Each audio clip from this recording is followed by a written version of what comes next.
Clark, who did an amazing job at De La Salle, and I'm very excited to be a part of all of this.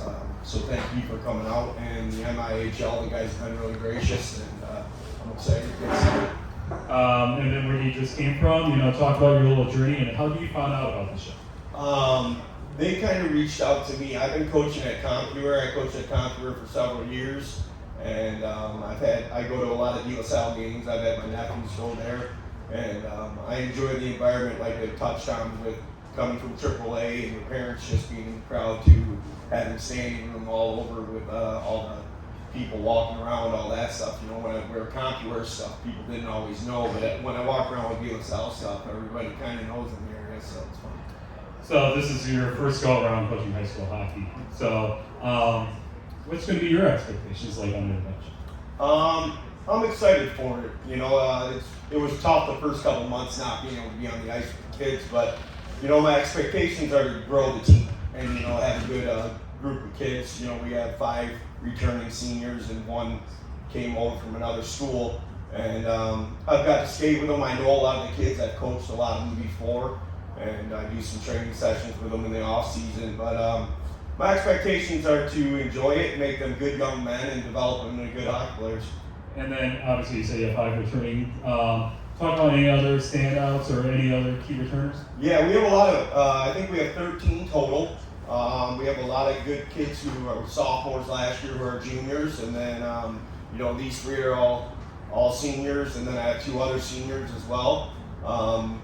We lost Vanderdunk as a goalie, and he was really solid, but we came in with Gavin, and we got Will Janis, and they're going to be a little backbone for us as well. All right, and then introduce who you brought today. This is Colton Fuqua, Logan Robbins, and Keegan James. Okay. My first question for you guys is, what's your guys' expectations, and how's been the bond so far with the new coach? I love it so far. He's a great guy, very enjoyable.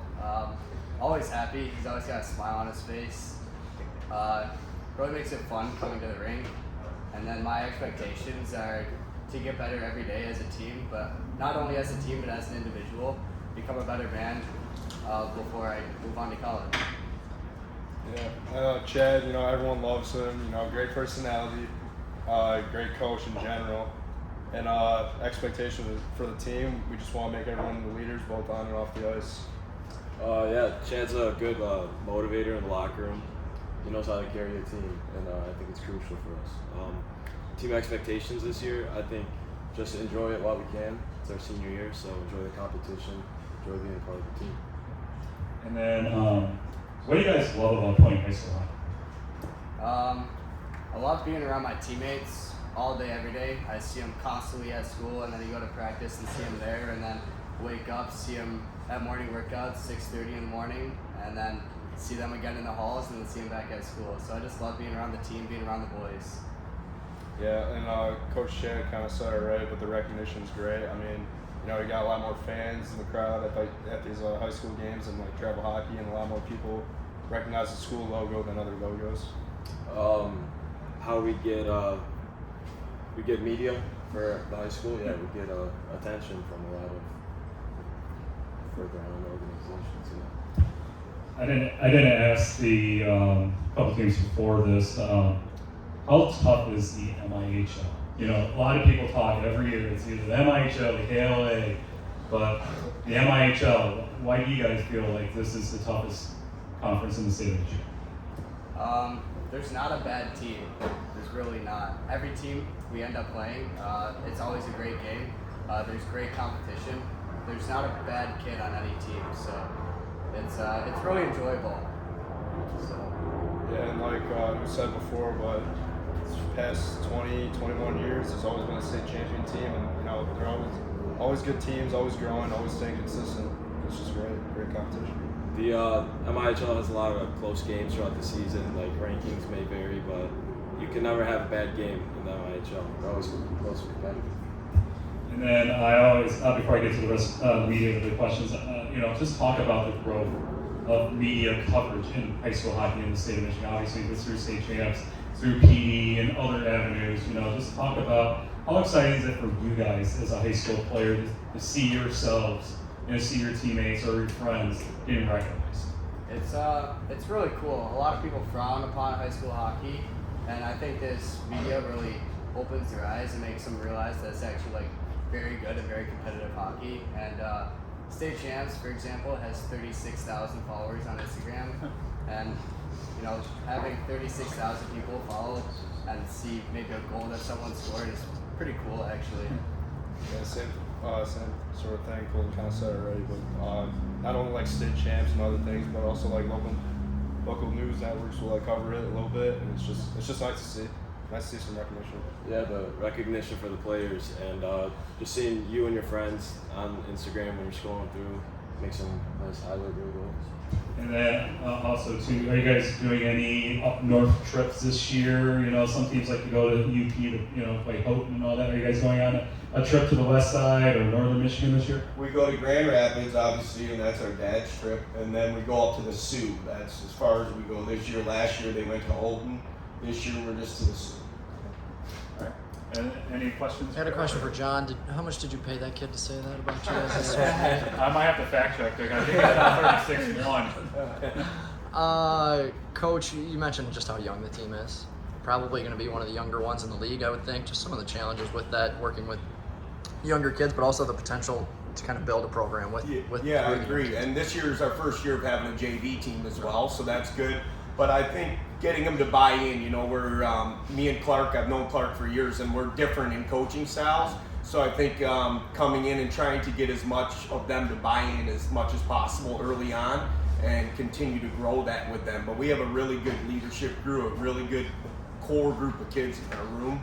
So that'll help as well, and I think we're going to have a lot of fun, but some challenges as well. Nice. Kind of leads me to my question for you guys then too, like just the coaching change in general. And even when you are going from one good coach to another good coach, which is a pretty big luxury, I don't know if you're aware how nice that is, but they're doing things in different ways. It's different rules, it's different regulations and things in the locker room and things like that. It's still a changing of the guard in a lot of ways. So I just wondered maybe some of the challenges with that, good, bad, difficult, challenging. Just again, you're under a different kind of leadership, so I just wondered how that has affected you guys. It's kind of fun looking at it. Like there's different coaching styles, and it's fun like learning all the different ways to play hockey. It's not really. It wasn't that difficult. I mean, I've played for him before, so I kind of like knew his style a little bit. But yeah.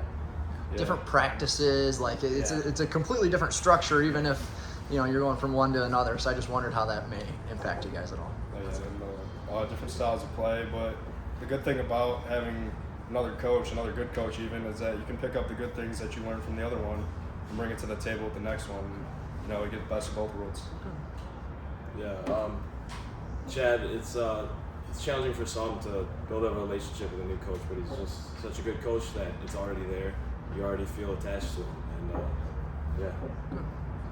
I have a question for Coach LaRose. Obviously, you came in for Coach Clark, and you came in, and this year's obviously your first year. You have kind of a core senior group here.